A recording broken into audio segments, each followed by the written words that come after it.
Сайн байцгаана уу? Ми мамагийн 2 дахь улирлын сүүлийн дугаар буюу 9 дахь дугаар маань эхлэхэд бэлэн болсон байна. За сүүлийн 3 дугаараа 20 цэрийн улмаас онлайн хэлбэрээр бичиж явуулж байгаа. За энэ удаагийн дугаарын зочноор бяцхан тарих номыг санаачлан хийсэн Номин Дайр маань оролцоход бэлэн болсон байна. Байцгаана уу? Хайно. За намайд бидний урилгыг хүлээн авч манай нэвтрүүлэгт оролцох болсонд нь маш их баярлалаа. За тэгээд манай үзэгчид маань өөрийгөө танилцуулаач. Намайг өрсөнд бас баярлалаа. За тэгээд намайг Номин Дайр гэдэг 2 хүүхдийн ээж, одоогоор гэртээ хүүхдээ хараад байж байгаа. Тэгээд хүүхдээ харж авах хугацаанд саяны бяцхан тарих гэж номыг санаачлаад хийж эхэлсэн. Тэгээд ер нь бол миний мэрэгжил биохимч, эмзэгч мэрэгжилтэй. Тэгээд хүнсний аюулгүй байдлын үндэсний лавлгаа лаборатори гэж лабораторид хор судлалын шинжээч хийдэг ажилтай тийм байгаа. За бяцхан тарих номыг яагаад хийхээр болов те? Яг анх санаа хаанаас гарсан бэ? Тэгээд ер нь ямар зорилгоор ер нь хийж эхэлсэн бэ? Ер нь бол ингэсэн манай том ч одоо 4 настай байхгүй. Тэгээд хүүгээ гаргах чаад ингээд яг ингээд бусад хүүхдүүд ингээд айгүйх сургаалт хичээл яваад хар хүүгээ ч гэсэн яг тийм нь явуулмаар санагдаад тэгээд 2 настай 3 настай нь ерөөсөө жоохон хүүхэд авах тийм сургалт байхгүй юм байхгүйсэн байхгүй. Тэгээ яаж хөгжүүлэх үү, яах вэ гэхэд тэгээ нэг хөл бөмбөгийн сургалт олсон юм. Тэр нь гуйсаар агаад 4-тэй хүүхэд аавна гэсийг гуйсаар агаад 3-тай нэг хүүгээ явуулж байгаа байхгүй. Тэгээд нөгөө хүн 7 ногт нэг удаа нарай багтаад тэгээд ийм busy book гэд тэр номыг болохоор бас ингээд нөгөө нэг Pinterest айгүй олон харцсан. Тэгээд тиймэрхүү хөгжүүлдэг тийм ном байна уу гэ хайхаар ерөөсөй байхгүй байгаа гэсэн үг байхгүй. Тэгээд тоглоом болохоор ингээд нэг үйлдэлтэй тоглоом ингээл байдаг. Тэгээд тэр тоглоомыг авч өгөхөр ингээд тоглоал уйдчаад ийсэн. Тэгэл ингээд ер нь айгүй олон хуудтай байнгын ингээд хэрэгжилж яхаад тэр ерөөсөө ингээд хүүхэд уйдахааргүй тийм хайж агаад сүултээ олдохгүй болохоор нь өөрөө хийсэн юм байхгүй. Тэгээд гадны сайтуудаас ер нь Pinterest-ээс ер нь санааг нь олоод тэгээ юм сэдвүүдэд цуглуулсаар агаад тэгээ хийжээсэй. Тэгэхээр чи одоо хийгээд хэдэн жил болж байна гэсэн үг? Хийгээд ер нь бол 19 оны 3 сараас эхэлж хийсэн. Чи яг тэр үеэр чи нөгөө бас яг коронавигийн хамгийн ихний нөгөө юу байсан байхгүй юу? Карантин бий. Тэгээд хүүхдүүд ер нь цэцэрлэгт явахаа болцсон. Тэгээ бүр тэрүүгээр нь таламдуулаад цэцэрлэгт явахгүй байгаа. Дээр нь хүүхдээ хөгжүүлэх хүсэлтэй тийм хүмүүст яг зориулаад айгаа жоохон олон хуудастайгаар ер нь их уйдахааргүйгээр олон хуудастайгаар тэг хүүхд нөө одоо цэцэрлэгийн хүүхдүүдийн ямар програм заадгийн тэрийг бас жоохон судалж агаад тэг ер нь цэцэрлэгийн хүүхдүүдийн програмыг нь давхар оруулаад давхар яг тэр баруун зүүн тархийг гарын жижиг булчингуудыг хөгжүүлэх дасгалуудыг оруулаад тэгээд нэг тийм busy book нэртэй ном хийжсэн байхгүй. За ер нь номоо хийгээд худалдаанд гаргаад ингээд явхад эхлээд мэдээж асуудлуудаа тулгарч исэн байх л та. Тэгээд ямар асуудлуудтай тулгарч яаж бас тэр асуудлуудыг шийдэжсэн бэ? Тэр чинь юутай бас яг гэртээ сууж байгаа ээж чи яг ингээд шууд нэг шинэ юмыг эхлүүлэхэд мөнгө санхүү цаг тэгээл ингээл нөгөө одоо юм эхлэхэд чинь нааши цаашаа явах айгүй хэрэг гарч байгаа байхгүй юу? Үгүй ядчихэд яг ингээл нэг хэвлэлийн газар лугаа олон орчин нэхээ бэлтгүүлэхийн тулд олон орчин за тэгээ бүр шинэ юм гарангууд тэрийг чи хүргэлт гэж айгүй хэцүү юм байгаа юм. Тэгэл сав баглаа бодол гэл айгүй нөгөө зохицуулах юм айгүй их л байгаа юм л да. Тэгээд хамгийн анх бол хүнээс мөнгө зээлж эхэлсэн. Тэгэл манай нөхөр за тэгэл одоо чи өөрөө л уйдахгүй байвал хий гэл тэгсэн баггүй. Би ч одоо наатахад чи оролцооч авах гэл тэгэл зориглол эхэлж ийсэн. Тийм тэгээд ер нь бол хүргэлтээ шийдэхэд бас жоох асуудал надад бол тулгарч ийсэн. Тэгээ нөгөө манай багчин бас яг тэр үед 5-6 сартай байсан. Яг нэг тэврүүлдэг яг нэг тийм үе дээр ирсэн байсан байхгүй. Тэгэл хүүхдээ нөгөө нэг юм үрдэг юм байдаг штэ. тийм юмд үүрж байгаа л тэгэл манай навчир бас нөгөө ингэж зангууга нэг бүрчлэн наагаад зургуудыг ингээ нэг бүрчлэн наадаг болохоор яг тийм нөгөө нэг захиалгынхаа дагуу ингээ чи одоо маргааш 10 өнд захиалга хүргэн гэл гэх юм бол яг урд оройн ингээл наадаг байхгүй. Тэгэл наахад чи нөгөө хүүхдээ үүрч байгаа л тэгэл заримдаа номоо наах болж байгаа юм чи тэгэл манай ээж бас айгуу танд тасалсан. Энэ тэгэл ээжтэйгээ нийлээ заримдаа наадаг гэсэн. За ер нь алал нөгөө ээжүүд маань олон ээжтэй ингээл ярилцлага хийхээр ер нь тийм л байдаг л та. Ямар нэг ингээд асуудалтай тулгардаг. Тэгин гутаа яг нөгөө за хин нэг хүлээж ахаар би өөрөө гэртээ завтаагаа чи хийчи өөрөө хийчи гэж аягүй боддог болсон юм байлээ. Сүлжээдэд тэгээд яг одоо ч тэгээ юм хөгжсөн болохоор тий хайж байгаа л ерөөсөө яаж игэл аргыг нь олол хийх юм боломжтой байгаа байхгүй. За тэгэхээр олон ээжүүд гэртээ ингээд суугаад янз бүрийн одоо сонирхолтой зүйлээрээ ч юм уу эсвэл үнэхээр ямар нэгэн асуудалтай тулгараад тэрийгэ шийдэхин тулд ингээд шин санаа гаргаж ирээд бизнес болгох нь болгоод тий ингээд явж яана л да. Тэгээд зарим ээжүүдэд болохоор ийм асуудлууд байдаг. Тэр нь одоо юу вэ гэхээр за би яг юунд дуртай юм болоо. За хин одоо дулмаад гисэн байна, цэцгээ ингэсэн байна, тий сараа ингээд юм хийсэн байна. Тэг би ингээд хийх гэхээр би яг яах ёстой болоо гэд ингээд эргэлзээтэй нэг тийм үе байдаг штэ тий. Тэгэхээр тэр ээжүүдэд бас өөрийнхөө туршлагаар зөвлөөч гэвэл та юу гэж хэлэх вэ? Би ч гэсэн яг ийм үе дээр байсан байхгүй юу? Вай найзууд гэл ингээл айгүй юм хийдэг. Тэрийг хараад хөөх ямар нэг хөөх ясан гоё. Би ч яаж ийм болох вэ гэсэн юм бодол бугасаа бид юм хэлээ. Тэгэхээр нэгдүгээр чи юм айгүй цагаа олд юм шиг байгаа. Одоо чинь би хүүхдэд төрүүлэхгүйсэн бол ийм юмыг санаачилж хийх. Одоо манай хүүхэд ч гэсэн 2-3 нас хүрээгүйсэн бол ийм юм би дөнгөж төрснийгээ дараа санаачилж хийх. Одоо тийм цаг үе биш байсан байгаа байхгүй юу? Тэгэхээр юм айгуу яг цагаа олдог юм шиг байгаа.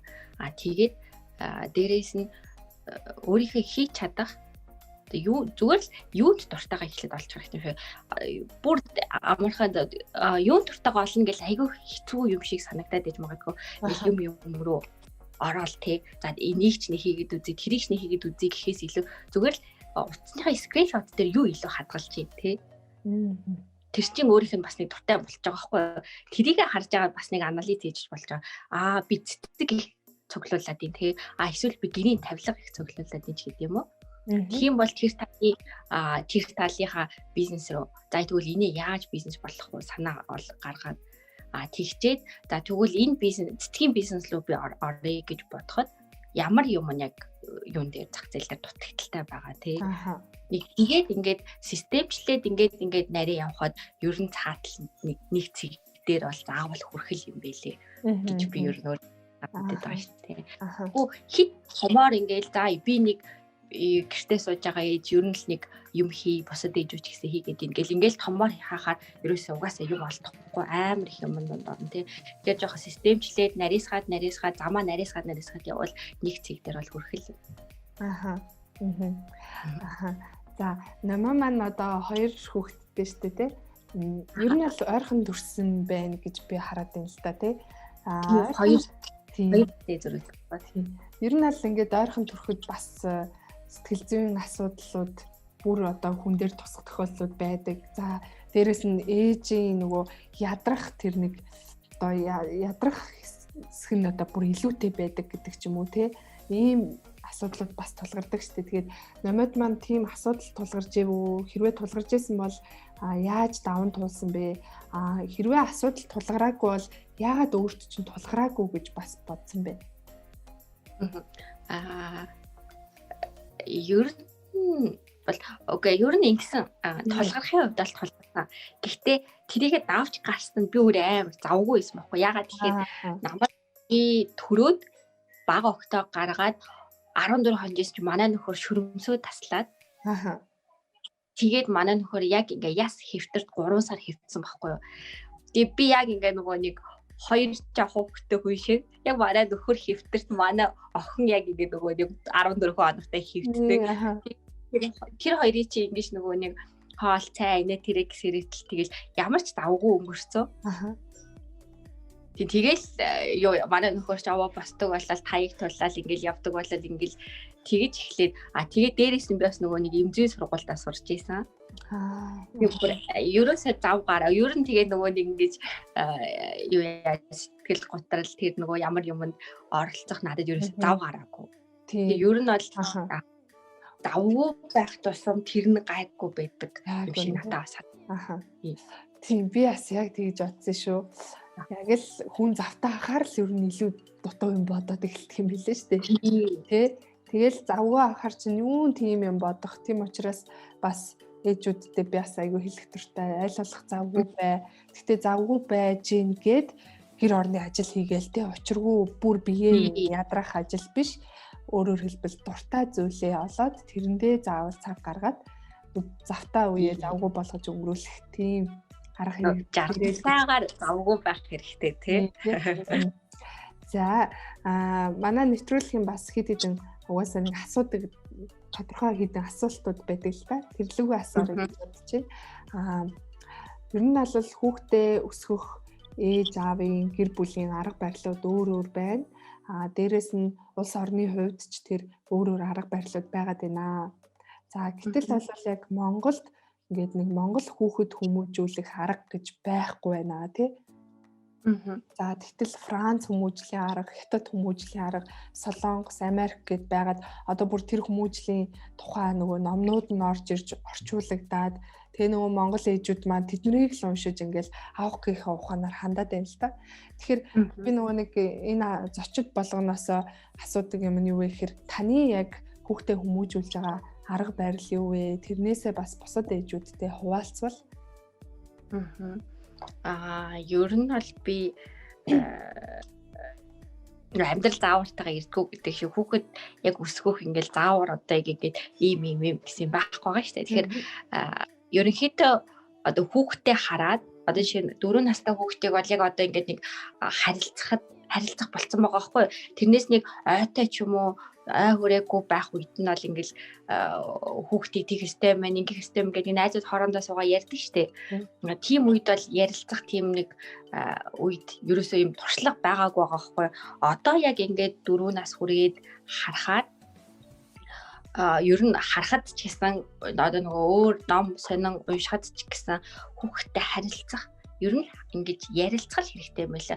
Одоо чинь би хүүхдээ 1000 ингээл өнгө заагаал, тоо заагаал, үсэг заагаад хүүхэд сонирхгүй бол хизээ сурахгүй. Тэр өөрөө сонирхож явах юм бол заагаагүй байсан ч гэсэн сурцсан байгаа байхгүй юу? Тэгэхээр сонирхлын төрүүл нэгдүгээр хүүхдийгээ сонирхлыг төрүүлэх хэрэгтэй юм шиг байгаа.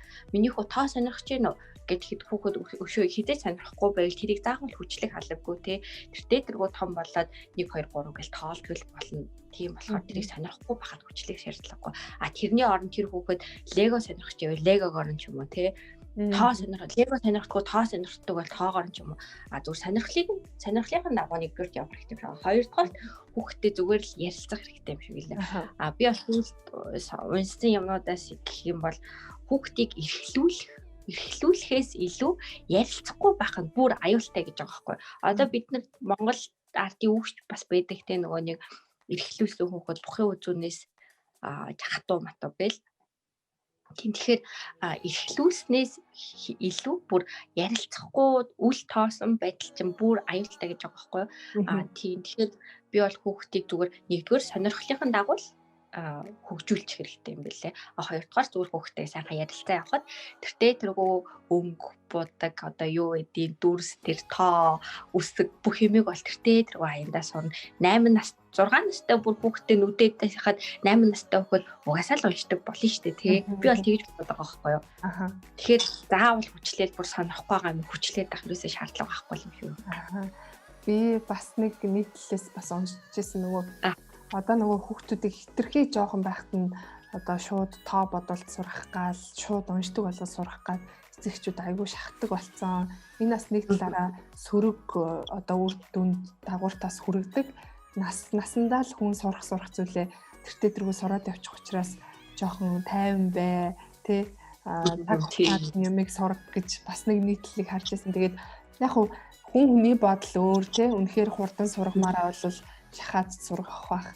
Тэгэхээр арга барил болгон өөр л байна л да угаасаа эцэгчүүд төр. Надад бас ном нь сонирхолтой санагдаад байна л да. Тэгэхээр номныхаа талаар бас үзэгчд маань бас жоохон танилцуулбал тий. За тэгээ харуулчих уу. Ер нь бол ингээд ийм 2 цуврал хийсэн байгаа. Ер нь бол 3 цуврал байх юм. Гэтэ нөгөө сая коронавирус 3-х нь хэвлэгдэж амжаагүй. Эний дараа ингээд 3 цувралаа. Тэгээд ер нь бол одоо яагаад хүмүүс айгүйх асуудаг л да 2 цуврал нь ямар ялгаатай яа давхцах уу гэж тийм. Тэгэхээр би яагаад нь болохоор ингэж хэлдэг байхгүй. Одоо жишээ нь цуврал нэг дээр ингээд 1 2 3 4 гэдэг ингээд 5 хүртлэе байдیں۔ Тэгэхээр ингээд яг зураад нэгийн тоон энэ тэгээд нэг алам ширхэг гэх тий. Тэгмүүд ингээд зураа сурцсан нэг ширхий одоо хуруугаараа тоогоо гаргаа сурцсан тоолоо сурцсан хөхөд энэ дээр ингээд нэг ширхэг аламны зургийг авах хэрэгтэй байхгүй юу? Нэг ширхэг алам. Тэгээд яг ингээд одоо хүний дүрс гэхэд тий хөхөд толгойн цээжний ингээд яг наах хэрэгтэй байхгүй юу ингээд. Тийм. Тэгээд наадаг одоо тэгээд ингээд өөр ингээд тоор 2 дахь цуврал дээрээ болохоор бас яг адилхан ингээд 6 7 гэд ингээд явдаг байхгүй. Тэгээд ингээд 2 цуврал болгох чинь тэгээд ер нь бол хууцнууд нь ерөөсөө давхардахгүй. Тэгээ 22 одоо нүүртэй гэдэг чинь 22-ийн өөр тасгал явж байгаа гэсэн үг байхгүй ном болгоно. Тэгээ ингээд ангуугаар наагаад тэр нөгөө наах юмсууд нь бас хамт ирчих юм байна шүү дээ тий бүгдээр ярьдаг баха. За номын ер нь хэдэн насныхаа авах боломжтой вэ? Хүүхдүүдээс тий. Яха би ер нь бол 2 наснаас дээш хүүхдүүдэд илүү зөвлөлдөг байхгүй юу? 2 хүрсэн бол тааваарай, 2 арай хүрээгүй болоод нөгөө нэг хүүхд намандаа хийдэг ч юм уу тий. Тэгээд идэг болохоор 2 наснаас дээшээ хүүхдүүд их авал зүгээр. Тэгээд бэлтгэл анги хүртэлх одоо 5 нас хүртэлх ч юм уу 6 настай хүүхд хүртэлхийг хэрэгжилж болохоор. Зөв. За би бас нэвтрүүлэг маань залуу ээжүүд оролцдог. Дээрээс нь бас хувийн зарим ээжүүд маань хувийн бизнестэй байдаг учраас тэдний нас дэмжих үүднээс ийм хэсэг бас оруулдаг. Тэгээд үзэж байгаа ээж нар маань бас хэрвээ сонирхвол тэгээд бяцхан тарих гэд Facebook-ийн хуудас байгаа. Би бас энд оруулаад өгчнөө. Тэгээд тэрлөө хандаад ингээд сонирхоод яваарай гэж хэлмээр байна. За дараагийнхаа асуултыг асууя. Ер нь бол гэр бүлийн харилцааны талаар асуулт асууя гэж бодож байна. За гэр бүлүүд мэдээж ингээл залуу асуудч тэр одоо хөгшинч бай, залууч бай, шинч бай, хуучинч бай хүмүүс хоорондоо харилцаж л байгаа учраас маргаан үүсдэг, үйл ойлголцлууд үүсдэг ийм асуудлууд бол байдаг. Тэгээд энэ нь бол их баг гэлтгүй айл болгонд байдаг байх гэж би боддгийн. За гэхдээ хамгийн гол нь нөгөө ойлголцоо дэвлэрээд явах нь айгүй чухал байгаад идэг. Гэтэл сүүлийн үеийн тоо баримтаас харуул залуу асууд маань айгүй их салцын тий. За тэгээ хүүхдтэй олцоод бас ингээд салцдаг ийм асуудлууд айгүй өндөр тоотой байгаад байна л да. Тэгэхээр энд бол би бас нэлээд санаа зовж явдаг учраас олон ээжүүдийн санал бодлуудыг сонсож тий хүмүүст гоё хүрэхийг зорддог. Тэгээд ер нь хоорондоо маргалдаад нэг уучраа олохгүй байгаа ч юм уу. За эсвэл дөнгөж шинэхэн гэр бүл олж байгаа осууд тий. За эсвэл дөнгөж нэг шинэ хүүхдээ өлгийдөөд авцсан айлд ч гэсэн жоохон юм үйл ойлголцлууд гарч ирэх гэдэг ч тий. Тэгэхээр энэ асуудад маань уянга өөрийн зүгээс бас тий зөвлөл юу гэж хэлэх вэ? Зөвлөхөөс илүү одоо юу гэдэг хүүхэдтэй болсон ч тэр одоо нөгөө ганц одоо хоёулахнаа байх үеийн маргаан гэдэг ч юм уу те үйл ойлголцол нэг өөр хүүхэд гараад ирчихэд нэг өөр одоо бүр хүүхэд баг байхад бас өөр маргаантай хүүхэд ингээд хомроод ирэхээр бас маргаан шал өөр болт юм бэлээ. Тэгэхээр хэр алгад дээр бол ингээд заримдаа тэгдэг штэ нэг эмэгтэй нь л ингээд юу яах хэрэгтэй ивийн олох тийм ивийн олоод яагаад эмэгтэй хүн байж энийг эрэгтэй хүний ивийг олчих чаддгүй энэ гэл тэгэлдэг. Тэгэхээр тэрэн дээр бол эрэгтэй эмэгтэй хоёулаа би бинийг ойлгох хэрэгтэй юм шиг байгаа. Нэгдүгээр хоёрдугаар хүүхдтэй болоод ирэхээр маргаан ихсдэг ч гэсэн би буцаад эвлэрэх нь айгүй хурдан байд юм шиг үлээ. Би бол өөрийнхөө туршлагаас тэгж хараад байгаа байхгүй юу. Ингээ хоёулаа байх үе маргааш баг ингээл 7 хоног үргэлжлээл 7 хоног нугууч уурахгүй яваас игдэг байсан бол одоо юу 7 хоног байтгаа 7 цагт ингэж нөгөө нэг уурлаж чадахгүй байгаа байхгүй юу. Тэгэл нөгөө хөө эн чинь баачлаа хөө эн чинь шээжлээ гэл ингээл би буцаад нэг мэдэхэд эвлэрсэн байгаа байхгүй юу. Тэгэхээр хүүхдтэй хосоод ер нь бол бүр айхтар ингэж нөгөө биетэй хатуурахын оронд тий за одоо энэ яах вэ гэд битэрийн гол хүүхэд байна энэ яах вэ гэд ингээд нэг цаашаа дахиад ингээд том алхчихад тэр маргаан бол уяад дээрээс нь ингээд эвлэрэхэд одоо чинь эвлэрч чаддаггүй бас хосгод байдаг шүү дээ тий би яхаараа энийг гойдii одоо би энтэй ингээл эвлэрч юм бол би ингээл нэг болохгүй ч гэдэг юм уу тий нэг тийм хүмүүс байдаг бол хүүхдтэй болсны дараа хүүхд ч юм бас бүр 1 нас 2 нас 3 нас хүрсний дараа бол эвлэрэх бүр айгүй амархан болчтой юм байлээ. Тэгэд сүүлдээ ингээд олон жил болоод ирэхээр ч тэр нэг би бинийгээ за энэ надаас уучлахгүйсэнгөө тийм чи би уучлахгүй ч гэдэг юм уу. Тийм юмнууд бол бүр багасч тийм байлээ. Тэгэхээр хэрвээ залуу хасууд одоо дөнгөж хүүхдтэй болсон хүмүүс маргалтчихвэл жилийн дараа 2 жилийн дараа бүр амархан эвлэрэгч айгүй амархан болчихно. Тэгэхээр жоохон гүрээгээ жоохон тисээ хинэнтэй жоохон тисээ тэгэл хүүхдэд товруулаад авчихад хүүхд чинь айгүй хөөхөн болол тэгэл гоё болчихдаг юм байлээ. Харин тий ер нь бол тийштэй. Гэтэ нөө яг түрүүн хэлсэнчлэн хүүхдтэй болохоор маргалдах зүйлийг хэсэх нь яг үнэн байдаг тий.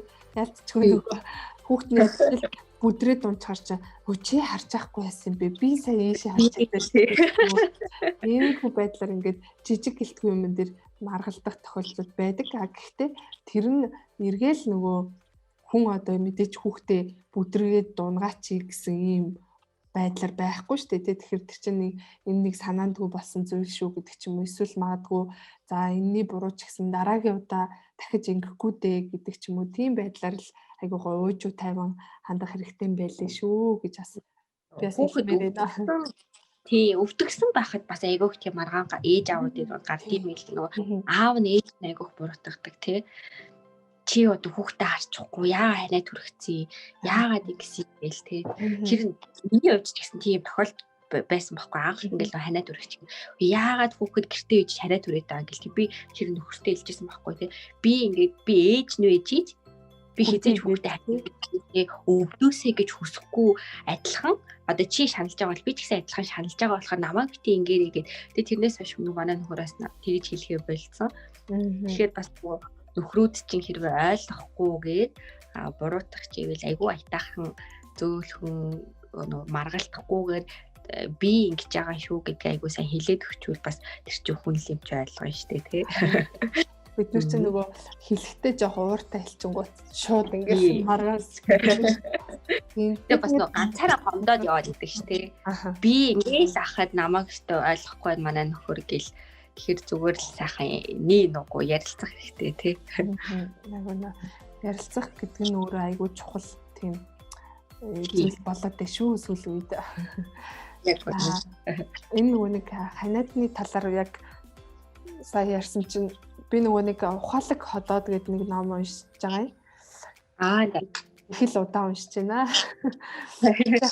Тэрэн дээр зүгээр нөгөө яг эхлэл хэсгээр нь тийм байсан. Нөгөө хүний одоо гизэн дагаа микробиот гэд одоо тэр зүйл чинь өөрөө мэдээж тодорхой хэмжээний тоонд хүрээд тэгжиж ингэж хүн одоо тархлаа илүү тогтворчиж эхэлдэг. Гэтэл яг нөгөө хүүхдийн тэр микробиомын хэмжээ нөгөө бага байдаг учраас яг 3 нас хүрээд тэр нь ингээд том хүнийх шиг адилхан хэмжээнд хүрдэг гинэ. Тэгээд нөгөө бага байдаг учраас өөрөөр хэлбэл дархлаа гэдэг зүйл тогтоогүй байдаг гинэ. Тийм болохоор хүүхэд 3 нас хүртлээр их өвддгөө. Тэгээд одоо ханаад манаад те гэртээ ижил ханаад төрчдөг.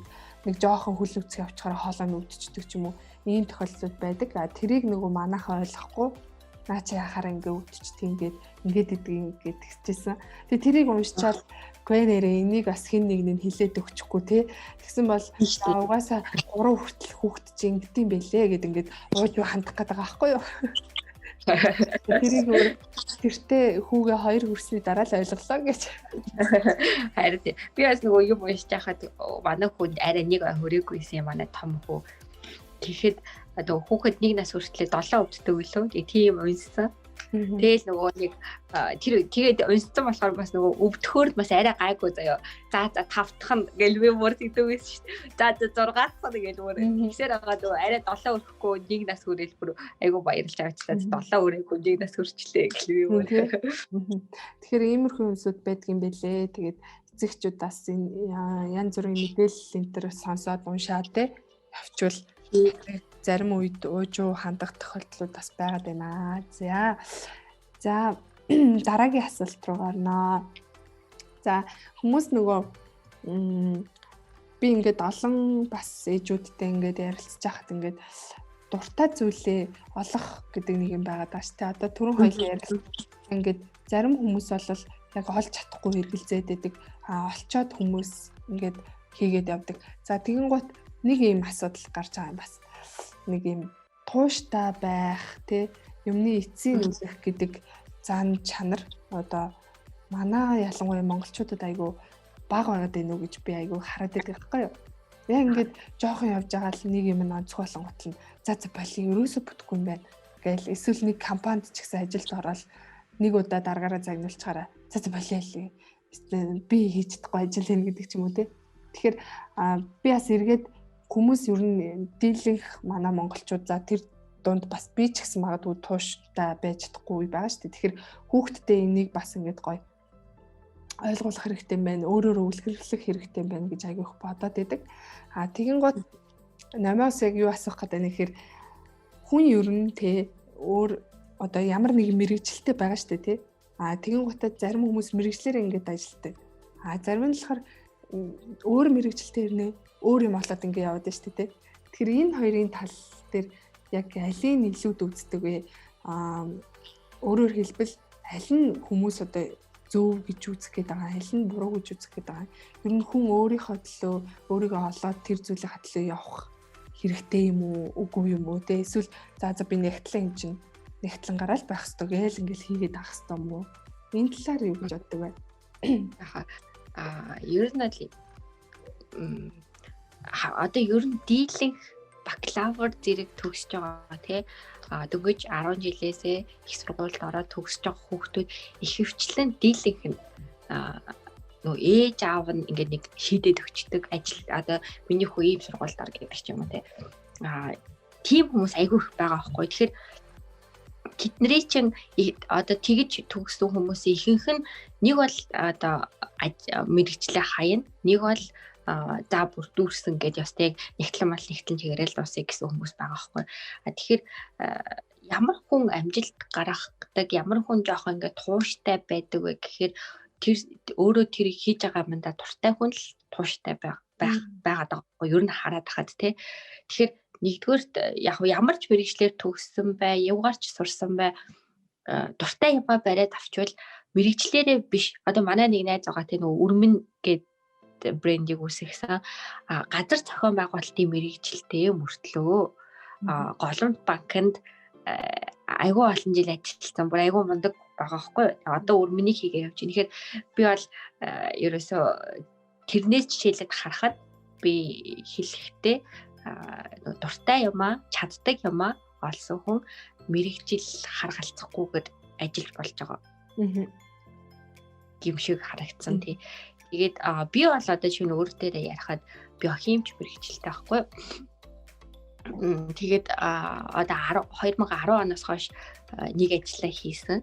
Тэгээ хийсээр агаар 17 декрет авсан байхгүй. Тэгэхээр тийм үед ямар юм надад хэрэгтэйсэн гэхээр нэгдүгээр би бол ингээд дуртай болохоор ингээд хийдэг байсан. Хоёрдугаарт би тэгж боддог байхгүй. Юмыг ингээд хийсээр байгаад туршлагажаад туршлагатай хүн дараа нэг ингээ өөр юм хийхэд тэр хүний одоо тэр хүнээс илүү мэдлэгтэй, тэр хүнээс илүү боловсралтай хүн туршлага гэдэг юм хизээч ингээ давж гарахгүй ийм туршлага гэдэг чинь тийм сайн юм байгаа байхгүй. Тэгэхээр би одоо ингээл нэг дөнгөж төгссөн хүүхдүүд би нэг юм руу ороод ингээл олон юм сольж ийснээс үнэхээр дуртай болохгүй бол нэг юмн дээрээ төвлөрөөд туршлагатай бол. Тэ. Тэгсэн цагт хизээж одоо дөнгөж төгсөөд ирсэн ямар Харвардыг төгссөн, ямар одоо Yale-ч төгссөн байд юм. Тийм хүн туршлагатай хүнийг давхад бас жоохон хэцүү. Тэгэхээр туршлага л ер нь хоригдлуулах хамгийн чухал юм шиг надад санагцсан. Яг нь. Одоо нөгөө нэг хүмүүс ингээд нөгөө ажлын зар дээр туршлагатай хүн аавна гэхээр дөнгөж төгссөн хүн ямар туршлагатай байдаг ингээд оюутнууд жоохон дургу хүлээж авдаг штеп. Тэгээ үнэхээр л нэрээ туршлагатай хүн, туршлагагүй хүн хоёрын ялгаа байдаг учраас тийм зүйл бас тавигдаад байдаг л та тий. За хин намайг ер нь надад их сонирхолтой санагдлаа сая энийг яг ярьсан чинь нөгөө ганц би байхдаа ямар номер юм бэ тий. Тэгээд ээж болоод яг ямар номер болж өөрчлөгдөв тэр талаараа хаваалцвал. Ер нь л би чин дөнгөж төгсөөд ажил хийгээд ер нь айгүй нөгөө өөрийнхөө байсан л та. Ганц би явахтаа тэгээд би чи Австрали яваад Сиднейд 2 жил болоод тэгээд тэндээ нөхөртөөгөө танилцаад бид тээр Монголд ирж ирсэн баггүй. Тийм тэгээд бид тээртэй хоёулаа айгүй тийм нөгөө өөртөөхөө байсан. Тэгээд хүүхдтэй болоод хүүхдтэй бас нараа ч гэсэн нэг юм өөртөөхөө нь ерөөсөй арилахгүй байгаа гэсэн баггүй. Одоо яг ингээд нэг нэг хүүхдтэй байхад бас нэг юм ялгаа гардггүй юм байлээ. 2 хүүхдтэй болоод 2 хүүхд нь ингээд жоохон том болоод эхлэхээр ер нь юм нэг жоохон хүлээцтэй. За гэдэг ийм болчтой байлээ. За одоо яах вэ? За одоо тэгчлээ гэлээ. Аюу жоохон хүлээцтэй л болсон. Тий. Энэ нь өөрөөр хэлбэл нөгөө намд сууж байгаа юм шиг яг нэг тийм яг үнэ. Үнэ шийдээ. За баярлалаа. За намайгийн өөр одоо нөгөө өөрөө яг эмч мэрэгчлээ тий одоо эмзүүч мэрэгчлээ хэрнээ ингээд ном хийгээд явчихж штэ тий. Тэгээд одоо ингээд ном хийгээд явж байхдаа ч тэр өөрийнхөө ер нь дуртай зүйл юу юм бэ гэж ер нь бодож олсон бэ. Би яг наадахын чинь одоо нөгөө найзуудтай яриад байгаа байхгүй. Би юунд дуртайгаа одоо л олж байгаа байхгүй. Юунд дуртай гэсэн чи би ийм нөгөө нэг чимэглэлөөр юм гэх юм уу юу гэд ийм юм айгу хийх дуртай байлээ. Нөгөө одоо чинь бүр яхам бол DIY гэдэг байгаа шүү дээ тий. Би тийм юм хийх айгу дуртай юм шиг байлээ. Тэр нөгөө нэг сонингийн цаасаар би чи нэг хэсэг юу хийж үзсэн нөгөө сав хийгээддэг штэ. Тийм юмнуудыг хийж үзсэн. Тэгэл ер нь тиймэрхүү юм айгуу дуртай юм байна гэж өөрийгөө сүүлийн үед олж хараад байгаа. Тийм зүйл хийхээр илүү аз жаргалтай болоод айгуу аз жаргалтай болоод байгаа байхгүй. Тийм яг ээжүүдтэй бас үзэж байгаа ээжүүдтэй бас хэлмээр энэ тий. Үнэхээр дуртай олчвол яг л бодох тэр стресстэй янз бүрийн бодох стресстэй юм зав гардгүй шүү. Тэгээд түрүүн бас номер хэллээ шүү дээ. Дуртай зүйлээ олж чадахгүй байгаа бол өөрийнхөө хийж байгаа үйлдэлүүдэд анзаар тий хадгалж байгаа зүйлүүдэд анхаар гэж байна. Би бас сая бодлоо л доо нэрээ би бас дургуудаа харж үзсэн. Би ч нөгөө өөрөө амар маркетинг талаар айгу сонирхолтой. Тэгсэн ирнэл тэгэл нөгөө янз бүрийн юм сонирхол судлал ингэ явдаг. Гэтэ нэг яг бүр үнэхээр яг миний дуртай юм юу юм бэ гэж бас хайж л яваа. За намайг маш их баярлаа. Ярилцлага маань гоё явж байна. За тэгээд одоо бас нэг ажлал асуулт асууж гэж байна. Одоо хэрв заяа намайг одоо тэр нэг эрх мэдэл за эсвэл тэр мөнгө хөрөнгийг өгчүүл намайг Монголын нийгэмд те юу өөрчлөе гэж боддог вэ хамгийн түрүүнд? Одоо яг нөгөө коронавигаас болооч тэр юм уу энэ ингэж замбраагүй байгаа. Одоо жишээ нь ингээл энд ч нэг хүүхэд үлсэж гин, тэнд ч нэг гэр бүлийн хүч хилэл байна гэдэг агааг би болохоор ингэж харж байгаа байхгүй юу? Ямар зохион байгуулалтгүй юм бэ? Яагаад 3 сая хүн те одоо баг нэг томоохон корпорацийн ажилтнуудаас баг хүн багтаа байгаа байхгүй том корпорацууд биш шүү. Улаан 10 сая хүн мөнтэй корпорацууд байхад 3 сая хүнийг улс бол яаж зохион байгуулалтанд оруулж болж байгаа байхгүй юу. Тэгэхээр би хэрвээ надад ирэх мэдл мөнгөнд байдаг бол би бүр энэ зохион байгуулалт гэдэг юм би бүр асар өндөр түвшинд хиймээ санагдаад байгаа. Бараг л нэрээ тэрний тэр гэхэд ингээл програмаар тэр эсвэл ингээл юм одоо нөгөө доотх хүмүүс нь ингээл задраал энэ ингээл гаргаад ирдэг 3 сая хүнийг бол тэгж баг болмоор байгаа байхгүй юу.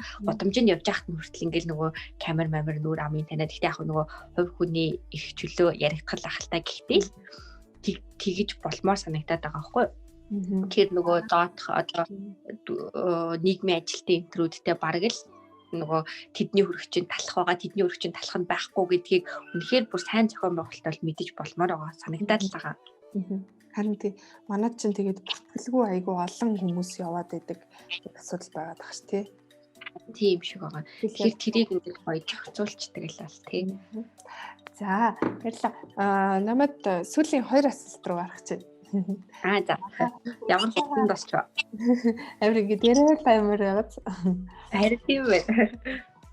Одоо үзэж байгаа ээжүүд ер нь аль нэвтрүүлгийг маань дандаа л ээжүүд үзэж байгаа. Тэгээд бас насны янз бүрийн хүүхдүүдтэй л ээжүүд байгаа шүү дээ. Баг эсвэл том ч юм уу. Гэхдээ ерөнхийдөө ээжүүд зориулаад юу гэж хэлмээр юм бас өмнө нь хэлмээр яжгаад дараа хэлээд байгаа гэж болцсон зүйлээ л дээ.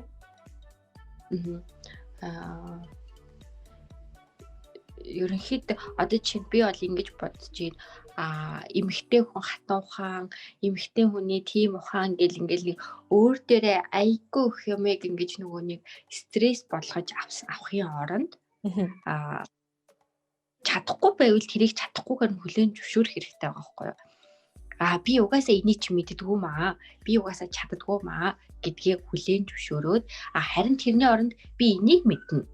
За би энийг гадагч гэдэг юм уу те. Би юмдаа дуртай шүү гэдгийг юм олоод заавал хүн бүх юмыг мэдэх албагүй. Заавал гэр бүлийн эзэгтэй хүүхдээ ээж хүн хатуу ухаантай байх албагүй шүү дээ. Тэгэхээр би зүгээр л ээж чинь ийм юмны талаар илүү мэднэ. Илүү би одоо нөгөө сайн гэдгийг олоод тэгээ тэрийг олно гэдээ бас стресстэй байх шаардлага байхгүй. Олохгүй бол олохгүй л энэ олвол олно л эцтэй. Зүгээр л сайхан чадахгүй юм хүлээн зөвшөөрөл чаддаг юм аа л хийх хэрэгтэй. Заавал нэг хоол сайн хийдэг ээж гэрээ бүр цэмцэгдэл цэвэрлдэг байх бас албагүй байхгүй юу? Би гэрээ сайн цэвэрлдэг мөртлөө хоолоо хийж чаддаггүй байж бас болно шүү дээ. Тэгэхээр зүгээр л чадахгүй юм чадахгүйгээр хүлээн зөвшөөрөөд өөрийнхөө стрессээс ингээд ангижруулаарай л гэж би хэлмээр байдیں۔ За маш их баярлалаа. За сүүлийн асуулт маань болохоор хизээ нэг өдөр хүүхдүүд нь хоёулагийн видеог үзнэ. Тэгээд хүүхдүүдэд зориулаад үг хэлээч гэж хүсье. Ямар гоё асуулт вэ? Хүүхдүүдэд зориулж хэлүүлөө. За юу гэж хэлмээр юм бэ? Ээж нь аав нь хүүхдүүдтэй хамгийн нөгөө нэг бүх юмаа зориулаа хамгийн сайнараа л одоо та хоёрын ирээдүг бүтээлдэж боловсруулалт болгоно. Тэгэхээр та хоёр ч гэсэн бүр том болчоод үзсэн ч гэсэн 10 жил тахтаа үзвэл их сургууль тахтаа үзэх юм бол ээж аав хоёрынхоо одоо нэг хүссэн юмыг боловсруулахыг хичээж байгаа болохоор тэр хэмжээнд маань суралцаад тэр хэмжээнд маань сайн хүмүүс болоорой л гэж хэлээ та. За баярлалаа.